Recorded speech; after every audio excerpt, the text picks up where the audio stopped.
Hello, welcome to my tutorials of Chopin's Preludes. Today Prelude number 9 in E major. My name is Niemczuk, I'm a concert pianist from Poland and also a professor at the university. And today I will show you what to focus on and how to practice this prelude. It seems quite easy, especially comparing to the previous one. But yet we have some problems. The first and most important problem is in the right hand, which is how to bring out the top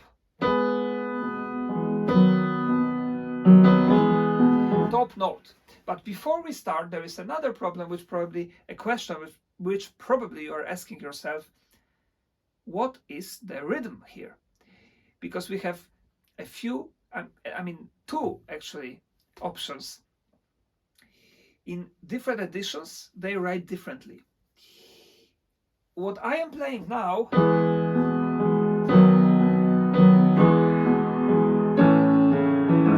is taken straight from Chopin's manuscript, handwriting, so I think this is the correct way of playing this prelude, even though I am also used to the other version, I must say, and I prefer the other version, frankly. But when I saw the handwriting, when I saw the manuscript, I thought, okay, that is probably how he wanted. So we leave this topic. And now, how to make, because what is very important is that you don't play all the notes the same touch. You don't use the same touch. You don't play everything forte. This is forte. But this, I would say, it's even mezzo piano. That way you will have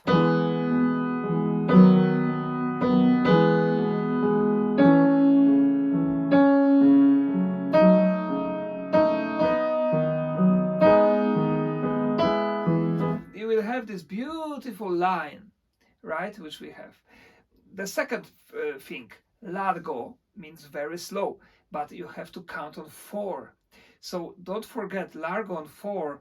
1, 2, 3, 4. 1, 2, 3, 4. 1, 2, 3. Well, you can do it a little slower.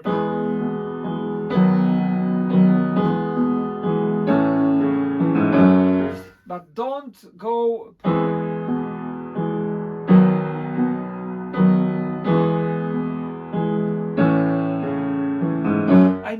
I know there are some recordings, maybe a lot, with this tempo. But again, pianists who play like this, they think they play largo, but they play largo 1, 2, 3, 4, 5, 6.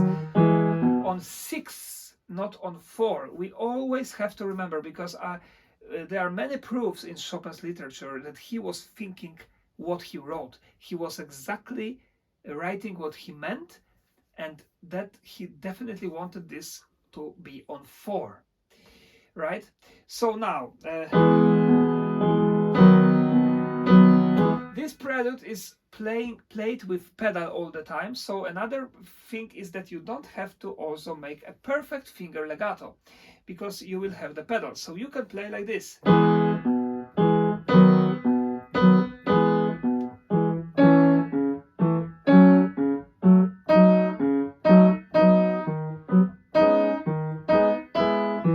And now I play the same way, but with pedal. Look.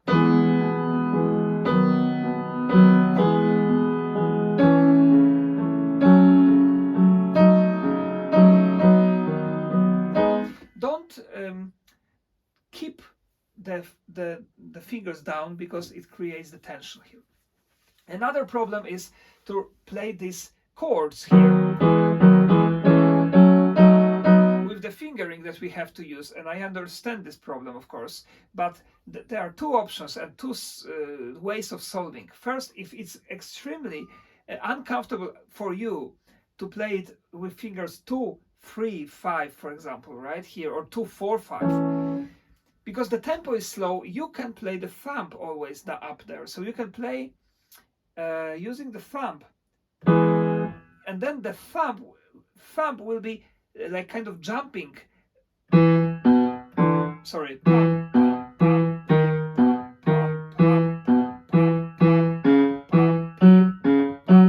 You can do it, and then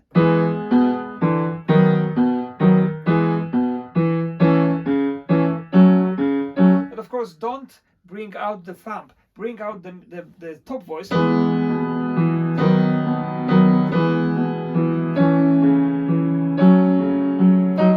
Well, I don't recommend this fingering unless the other one is completely impossible for you or very, very uncomfortable. But I'm just saying that there is a possibility, right? Now, what else is here the problem? The problem is the trill in the left hand.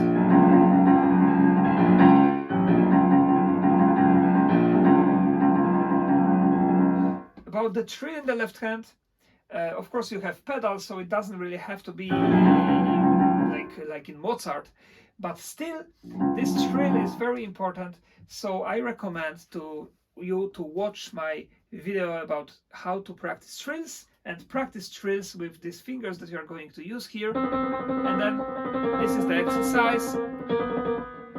If you do it for 1, 2, 3 weeks or 4 weeks, then you will absolutely play this trill without problems. And the last challenge in this prelude, in my opinion, is how to have a beautiful noble sound, which we have right. So not to have this kind of sound. Try to be soft with your wrist, even if you play very loud. Try to go slowly into the keyboard, slowly but deeply, then and with all the relaxation here. And it doesn't matter how fast you play, it doesn't matter how loud you want to play. Your movement should never be very fast and aggressive, should always be slower and soft, but with a lot of weight on it, a lot of weight. Like we have forte fortissimo here, right? This is take a deep breath and just relax. Maybe you can use this movement just for practicing, to move your elbow, to feel this relaxation. Okay, that is very important as well. Okay, happy practicing.